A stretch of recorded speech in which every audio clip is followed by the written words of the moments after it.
হর হর মহাদেব। কেমন আছো বন্ধুরা সবাই? আজকে আমরা এসেছি ব্যাঙ্গালুরুর অন্যতম এক শিব মন্দির, শিবহম শিবা টেম্পল, যেটা তার 65 ফুট উঁচু মূর্তির জন্য বিখ্যাত।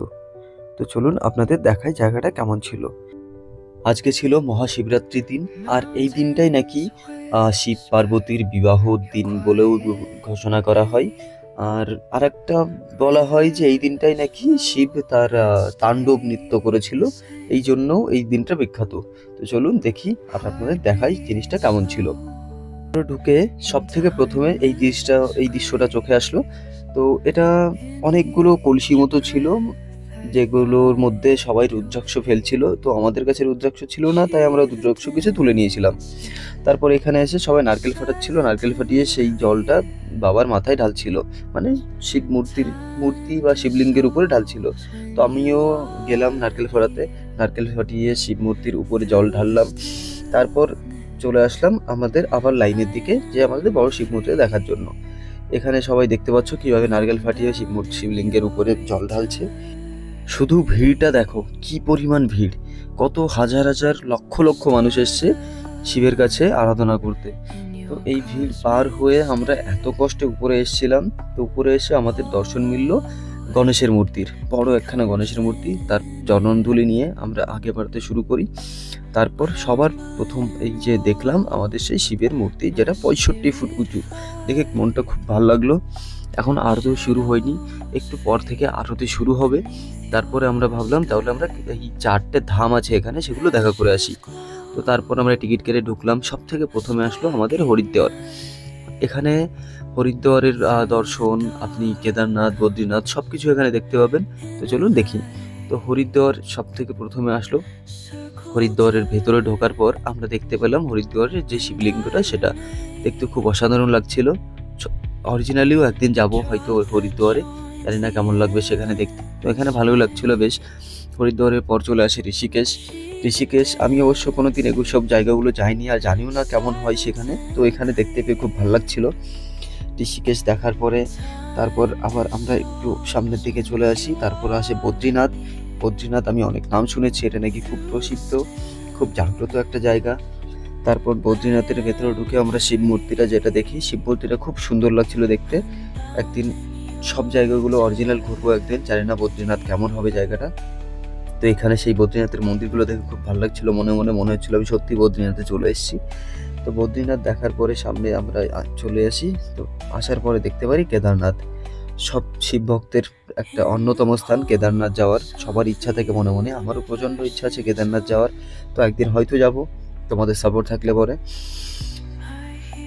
তো কেদারনাথ দেখার পরে আবার সামনের দিকে চলে আসি আমরা। আর সাপোর্ট করতে থেকো, তোমাদের সাপোর্ট থাকলে পরে হয়তো তোমাদের এই কেদারনাথের ব্লগটাও দেখাতে পারবো। পর কেদারনাথের পরে চলে আসে অমরনাথ, যেটা বরফে ঢাকা একটা শিব মন্দির। তো সেখানেও দেখে একদম থিমটা খুব ভালোই বানিয়েছিল, বরফের মধ্যে শিবলিঙ্গটা। তো দেখে খুব ভালো লাগছিল, আমার মনে হচ্ছিল সত্যিই আমি এই জায়গাগুলো ঘুরছি। তো তখন মনের মধ্যে একটা আলাদা ফিলিং ছিল। তো 4টে ধাম দেখার পরে আমরা চলে আসি বাইরের দিকে। গোফার বাইরে বেরোনোর পর দেখি সবাই এখানে দুধ ঢালছে শিবলিঙ্গের উপরে। তো আমরা যেহেতু দুধ আনিনি, তো আমরা সামনের দিকে এগোতে শুরু করি। তো আর এখনই তারপরেই আরতি শুরু হয়। তো আমরা এক জায়গায় দাঁড়িয়ে আরতি দেখা শুরু করি। তো আরতির পরে এখানে একটা বড় শিব লিঙ্গ ছিল, যার পর চারদিক থেকে ঝর্ণা জল এসে পড়ছিল, দেখতে খুব সুন্দর লাগছিল। আর সাথে শিবের এই ভজন, তো অসাধারণ ছিল এই ফিলগুলো। তোমরা অবশ্যই একদিন আসতে পারো। অবশ্য অন্যদিন আসলে এই ফিলগুলো পাবে না, যেটা মহাশিবরাত্রির দিনে হচ্ছিল। তো খুব ভালো লাগছিল। তো আরতি শেষ হওয়ার পরে এখানে কিছু লাইটিং হচ্ছিল, যেটা দূর থেকে লাইটিং এসে শিব মূর্তিটার উপরে পড়ছিল, আর সেখানে অনেক কিছু দেখাচ্ছিল। লাইটিংটা অনেক ভালো লাগছিল, অনেক বড় ছিল লাইটিংটা। অনেকক্ষণ ধরে এই লাইটিংটা হচ্ছিল, অনেক কিছু বোঝার ছিল এই লাইটিংয়ের ভিতরে কিভাবে কি হচ্ছে, শিবের ভেতর থেকে সব থেকে কিছু বেরোচ্ছে। তারপর হাঁটতে শুরু করি আমরা বাইরের দিকে যাওয়ার জন্য। তো বাইরে যাওয়ার পথে এই জিনিসটা চোখে বাঁধে, যেটা অর্জুন আর কৃষ্ণের সেই রথের সিনটা। তারপর এই বজরংবলীর মূর্তিটা দেখে মনটা ভীষণ ভালো হয়ে গেল, যেহেতু আমি বজরংবলীর একটা বড় ভক্ত। তো এই মূর্তিটা দেখে খুব ভালো লাগলো। তারপর সামনের দিকে এগোতে শুরু করি। এগুলো সব দেখার পরে সামনের দিকে যে আবার এই মূর্তিটা চোখে বাঁধে, যেখানে শিবের মাথার উপর দিয়ে গঙ্গা বইছিল, দেখতে ভীষণ সুন্দর লাগছিল। চারপাশটাও এত সুন্দর, দেখে মন মুগ্ধ হয়ে যাচ্ছিল। সামনে এসে আমরা দেখতে পারি পার্বতী দেবীর একটি মন্দির, যেটা ফুল দিয়ে সুন্দর করে সাজানো ছিল। আর তার ঠিক পাশে ছিল নন্দীর একটা মূর্তি। নন্দীর কানে কাকিমা যেন কি বলছিল, তো আমার কাছে কিছু বলার ছিল না, তাই আমি বলতে পারছিলাম না, আমি কিছু বলিনি। তার ঠিক পাশে আবার ছিল একটা গণেশের মূর্তি। এটা ততটা বড় নয়, যেটা আমরা শুরুতে দেখেছিলাম সেটা প্রচণ্ড বড় ছিল। তার পাশে এটা কিছুই নয়।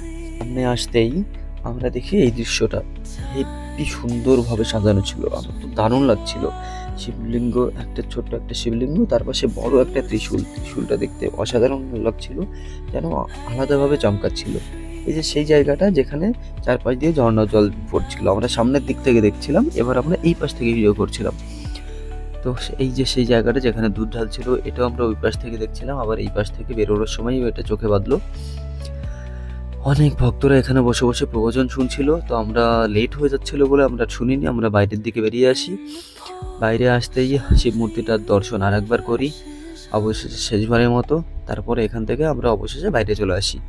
তো এই ছিল আমাদের ব্লগ, কেমন লাগলো জানিও। ভালো লাগলে অবশ্যই কমেন্ট শেয়ার করো, আর কমেন্টে লিখে যেও হর হর মহাদেব, যদি তুমি শিবের ভক্ত হও। দেখা হবে পরের ব্লগ।